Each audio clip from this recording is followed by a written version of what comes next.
Hello बच्चों, good morning. आप सब कैसे हैं? मुझे आशा है कि आप सब एकदम अच्छे से होंगे। आप सबका पढ़ाई बहुत अच्छे से चल रहा होगा। आज मैं आपको बताऊंगा प्रेजेंट इंडेफिनिट टेंस का जो है, मैं एक लेक्चर बता दिया था निगेटिव सेंटेंस तक। आज मैं आपको उसके आगे पढ़ाऊंगा इंट्रोगेटिव सेंटेंस क्या होता है। समझिए, interrogative sentence, interrogative sentence, interrogative sentence बताऊंगा कि इंट्रोगेटिव सेंटेंस को कैसे हम बनाते हैं। इंट्रोगेटिव सेंटेंस दो प्रकार के होते हैं। एक होता है yes no type interrogative sentence, मतलब जिसका जवाब हाँ या ना में मिलता है। और दूसरा होता है WH टाइप इंट्रोगेटिव सेंटेंस, जो जो कि मतलब ऐसे वाक्यों में क्या कब कहाँ कैसे वाक्य के बीच में आता है। तो पहला मैं बताने जा रहा हूं कि जब प्रश्नवाचक वाक्य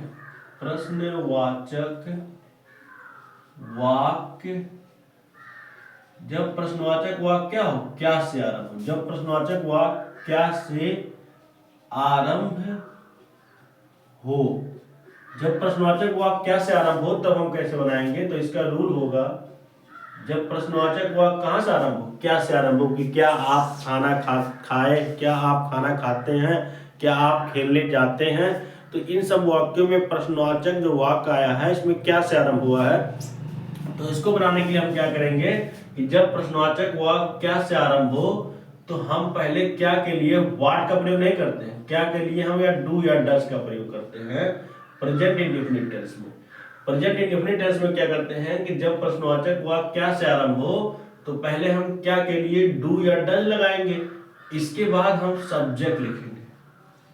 सब्जेक्ट हम पहले भी बताए थे कि एक वचनकर्ता के साथ जैसे ही सी इट हो और एक वचनकर्ता हो तो उसके साथ डज लगाएंगे, और आई यू बी दे बहुवचनकर्ता के साथ डू लगाएंगे। इसके बाद हम क्या करेंगे, डू या डज लगाएंगे सब्जेक्ट। इसके बाद मेन वर्ब का फर्स्ट फॉर्म आता है। मेन वर्ब का फर्स्ट फॉर्म रहता है।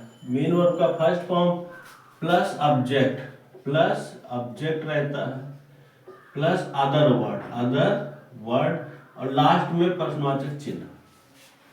देखिए, मैं एक जो है सेंटेंस ले रहा हूं, एक एग्जांपल ले रहा हूं, समझा रहा हूं आपको। एग्जांपल से समझ जाएंगे आप कैसे जो है इसे बनाया जाएगा। जैसे एक एग्जांपल है, क्या तुम अब सोते हो। क्या तुम अब सोते हो। क्या तुम अब सोते हो। देखिए, ये जो है सेंटेंस, ये आपका प्रेजेंट इंडेफिनिट टेंस। मैंने बताया था कि अगर किसी वाक्य के अंत में ता है, ते हो आदि शब्द आए तो वो प्रेजेंट इंडेफिनिट टेंस कहलाते हैं। और ये प्रेजेंट इंडेफिनिट टेंस का इंट्रोगेटिव सेंटेंस है और ये क्या से आरंभ होने वाला वाक्य है। तो पहले हम सब्जेक्ट, ये तुम है ना, तो सब्जेक्ट आपका यू है। तो यू हम बताए हैं कि आई यू बी दे बहुवचन कर्ता के साथ क्या लगाते हैं, डू का प्रयोग करते हैं। तो कर्ता आपका यू है इसलिए यहाँ डू लगाएंगे। क्या लगाएंगे, डू। कर्ता आपका यू है ना, बहुवचन है इसलिए आप क्या लगाएंगे, डू लगाएंगे। डू यू और स्लीप मिस होता है सोना। और मेन वर्ब का फर्स्ट फॉर्म, सोना क्या क्रिया है तो इसका फर्स्ट फॉर्म स्लीप हो जाएगा। और अब का हो जाएगा नाउ। अब का क्या हो जाएगा, नाउ। इस तरह से आपका ये सेंटेंस बन जाएगा कि क्या तुम अब सोते हो, डू यू स्लीप नाउ। इसके बाद दूसरा मैं बता रहा हूं, क्या चपरासी घंटी नहीं बजाता है। दूसरा है, क्या चपरासी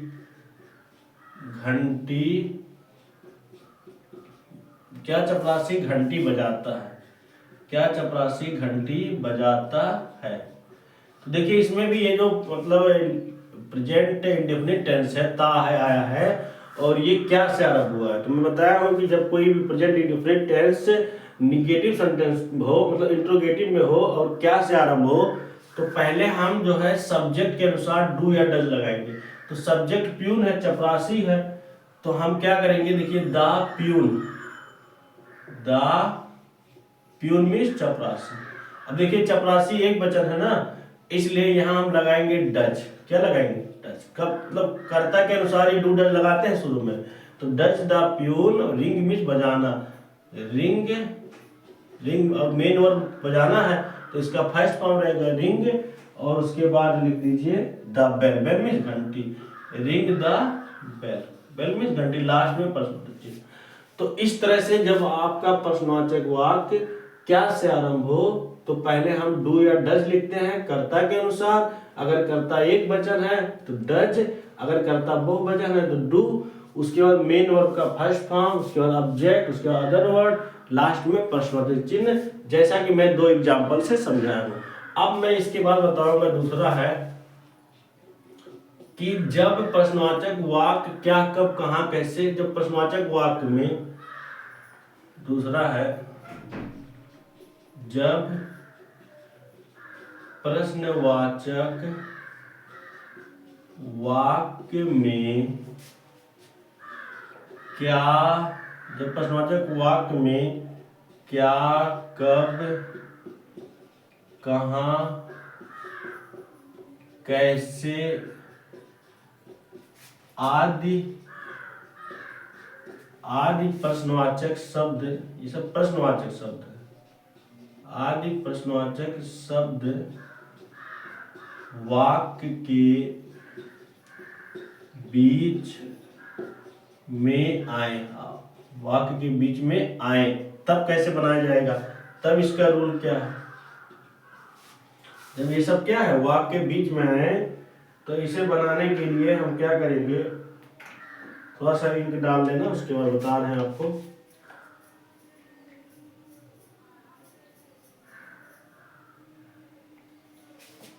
देखिए इसके बाद हम जो है, पर देखिए जब आपका प्रश्नवाचक वाक्य में क्या कब कहां कैसे, ये सब जो है प्रश्नवाचक शब्द होते हैं, ये सब वाक्य क्या है बीच में आए तो हम क्या करेंगे, पहले ये जो प्रश्नवाचक शब्द क्या कब कहां कैसे ये सब है तो पहले इसकी अंग्रेजी लिखते हैं, मतलब पहले क्वेश्चन वर्ड की अंग्रेजी, पहले किसकी अंग्रेजी लिखेंगे, क्वेश्चन वर्ड की अंग्रेजी लिखेंगे। इसके बाद कर्ता के अनुसार डू या डज लगाएंगे, कर्ता के अनुसार क्या लगाएंगे, डू या डज। इसके बाद हम सब्जेक्ट लिखेंगे, सब्जेक्ट, सब्जेक्ट लिखने के बाद मेन वर्ब का फर्स्ट फॉर्म, मेन वर्ब का फर्स्ट फॉर्म लिखेंगे। इसके बाद हम ऑब्जेक्ट लिखेंगे, ऑब्जेक्ट के बाद जो है हम अदर वर्ड लिखेंगे, अदर वर्ड लिखेंगे। उसके बाद हम प्रश्नवाचक चिन्ह लगाएंगे। देखिए जब जो है प्रश्नवाचक वाक्य में क्या कब कहां कैसे आदि प्रश्नवाचक शब्द जो हो वाक्य के बीच में आए तो इसे बनाने के लिए पहले हम क्वेश्चन वर्ड लिखेंगे, मतलब इन सब की अंग्रेजी लिखेंगे, क्वेश्चन वर्ड की अंग्रेजी। उसके बाद डू डज लिखेंगे कर्ता के अनुसार। उसके बाद मेन वर्ब का फर्स्ट फॉर्म लिखेंगे, ऑब्जेक्ट लिखेंगे। उसके बाद क्वेश्चन वर्ड मतलब ये अदर वर्ड जो होता है अन्य शब्द, उसके बाद प्रश्नवाचक चिन्ह लगाएंगे। जैसे मैं एक जो है इसमें भी एग्जाम्पल बता रहा हूं, अभी आप समझ जाएंगे अच्छे से। एग्जाम्पल जैसे लिखा है कि तुम अब क्या करते हो, तुम अब क्या करते हो, तुम अब क्या करते हो। देखिए तुम अब क्या करते हो, तो ये आपका जो है ते हुआ है ना, ये प्रेजेंट इंडेफिनिट टेंस है और ये प्रेजेंट इंडेफिनिट टेंस का इंट्रोगेटिव सेंटेंस है। तो मैंने बताया दूसरा नियम में कि जब प्रश्नवाचक वाक्य में क्या क्या जो है, ये क्या है ना, क्या वाक्य के बीच में, क्या जो है ये प्रश्नवाचक शब्द है वाक्य के बीच में है कि नहीं है, तो इसको बनाने के लिए पहले क्या की अंग्रेजी लिखेंगे। क्या की अंग्रेजी क्या होता है, पहले क्वेश्चन वर्ड लिखेंगे तो व्हाट हो जाएगा। उसके बाद डू या डज लगाएंगे कर्ता के अनुसार। कर्ता आपका यू है ना, कर्ता तुम है, तुम बहुवचन है यू ना, इसलिए हम यहाँ डू लगाएंगे। कर्ता में डू लगा देंगे, क्यों, कर्ता बहुवचन है इसलिए डू। उसके बाद कर्ता यू लिखेंगे और उसके बाद जो है क्रिया लिखेंगे मेन वर्ब। तो क्रिया आपका डू है, करना है ना क्रिया, तो करना का डू होता है व्हाट डू यू डू, और उसके बाद नाउ मीन्स अब, मतलब तुम अब क्या करते हो, प्रश्नवाचक चिन्ह लास्ट में। तो इस तरह से बनाया जाएगा। जब आपका मतलब क्या कब कहां कैसे वाक्य के बीच में रहेगा तो पहले उसकी अंग्रेजी लिखेंगे, उसके बाद जो है हम क्या करेंगे, कर्ता के अनुसार डू या डज लगाएंगे। कर्ता आपका यू है, बहुवचन है इसलिए डू लगाएंगे। उसके बाद कर्ता लिखेंगे, सब्जेक्ट लिखेंगे, सब्जेक्ट के बाद मेन वर्ब का फर्स्ट फॉर्म, मेन वर्ब का फर्स्ट फॉर्म करना है तो डू हो जाएगा।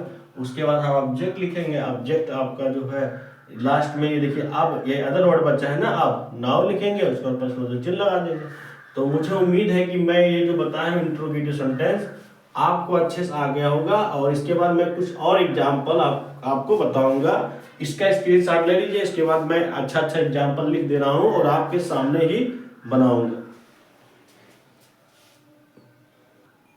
देखिए आपके सामने मैं इंट्रोगेटिव सेंटेंस का 5 एग्जाम्पल लिया हूँ, 5 जो है मैं ट्रांसलेट करूंगा हिंदी से इंग्लिश में, आप अच्छे समझिएगा। ये 5 बहुत इंपॉर्टेंट है और ये अगर समझ जाएंगे तो आपको इंट्रोगेटिव सेंटेंस जो मैं बताया हूँ कि किस तरह से किसी भी वाक्य का ट्रांसलेट कैसे इंग्लिश में किया जाता है आपको अच्छे से आ जाएगा। देखिए मैं बारी बारी से एक एक करके अच्छे से बता रहा हूँ। पहले देखिए ये समझिए, लिखा है कि क्या तुम्हारे मास्टर साहब तुम्हें पीटते हैं। तो आप ध्यान दीजिए ये जो है आपका प्रश्नवाचक वाक्य है, इंट्रोगेटिव सेंटेंस है और ये क्या से आरंभ होने वाला इंट्रोगेटिव सेंटेंस है। तो हम क्या कहेंगे आपको, और ते है आया है ना, ये प्रेजेंट इंडेफिनिट टेंस है। तो जब क्या से आरंभ हो, मैं बताया हूं कि जब आपका इंट्रोगेटिव सेंटेंस क्या से आरंभ हो तो हम क्या करेंगे, पहले कर्ता के अनुसार, कर्ता क्या देखिए कौन लगाने से कर्ता मिलता है। अगर किसी भी वाक्य में आपको पता करना हो कि सब्जेक्ट क्या है तो आप कौन लगाने से प्रश्न पूछ लीजिए कि कौन तुम्हें जो है, कौन तुम्हें पीटते हैं, तुम्हें कौन पीटते हैं, तो तुम्हारे मास्टर साहब ना। तो कौन लगाने से जो जवाब मिले वही सब्जेक्ट होता है।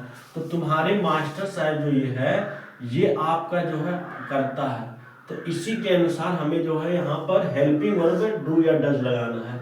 तो तुम्हारे मास्टर साहब पीटते हैं, पीटते हैं ना, बहुवचन आ गया है ना, तो इसलिए यहाँ पर जो है तुम्हारे मास्टर साहब, योर मास्टर साहब।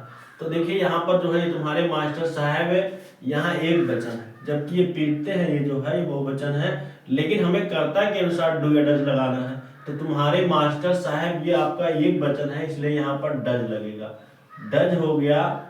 उसके बाद तुम्हारे मास्टर साहब, योर मीन्स तुम्हारे, और मास्टर साहब मतलब टीचर, योर टीचर हो जाएगा, टीचर, डज योर टीचर। और उसके बाद हम मेन वर्ब का फर्स्ट फॉर्म लिखते हैं। पीटना मेन वर्ब है, एक क्रिया है, तो ये हो जाएगा बीट, माने पीटते हैं, यू मतलब तुम्हें। तो does your teacher beat you, क्या तुम्हारे मास्टर साहब तुम्हें, यू माने तुम्हें पीटते हैं। देखिए लास्ट में जो ऑब्जेक्ट रहता है ना, ये मेन वर्ब लिखा गया, मेन वर्ब फर्स्ट फॉर्म उसका ऑब्जेक्ट। दूसरा है क्या वे सदैव सत्य बोलते हैं। तो इसमें भी देखिए ते है ना, प्रेजेंट इंडेफिनिट टेंस है और ये प्रेजेंट इंडेफिनिट टेंस का इंट्रोगेटिव सेंटेंस है। तो इसको भी बनाने के लिए पहले हम क्या करेंगे, सब्जेक्ट के अनुसार वे है, मतलब कौन सदैव सत्य बोलते हैं, कौन लगाने से सब्जेक्ट मिलता है, तो वे सदैव सत्य बोलते हैं ना, वे सब्जेक्ट है। तो वे मतलब दे, देखिए दे मतलब ये होता है ना, तो दे है। मैंने बताया था कि जब दे, यू बी दे हो तो हम जो है डू का प्रयोग करते हैं। तो दे आया है, करता दे है ना, इसलिए हम जो हेल्पिंग वर्ब लगाएंगे यहाँ डू लगाएंगे, डू दे। उसके बाद बोलना, क्रिया लिखना हमें, डू दे ऑलवेज, ऑलवेज मतलब सदैव, ऑलवेज मतलब सदैव। और उसके बाद बोलना आपका क्रिया है, मेन वर्ब का फर्स्ट फॉर्म। तो स्पीक, स्पीक मीन्स बोलना।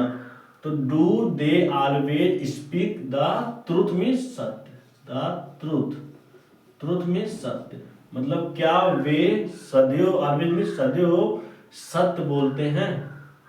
इसके बाद आ रहा है कि वह कहाँ सोता है। तो देखिए इसमें मैंने जो दो बताया हूँ, ये पहला और दूसरा, ये क्या से आरंभ होने वाले इंट्रोगेटिव सेंटेंस थे। लेकिन इसके बाद मैं दूसरा जो रूल बताया था कि जब क्या, कब, कहाँ, कैसे, कौन, किसको जो है वाक्य के बीच में आए तब इसको कैसे बनाया जाता है। तो देखिए यहाँ पर कहाँ जो है ये वाक्य के बीच में आए ना, तो ये दूसरा रूल है कि जब क्या, कब, कहाँ, कैसे वाक्य के बीच में आए तो पहले उसकी अंग्रेजी लिखते हैं हम।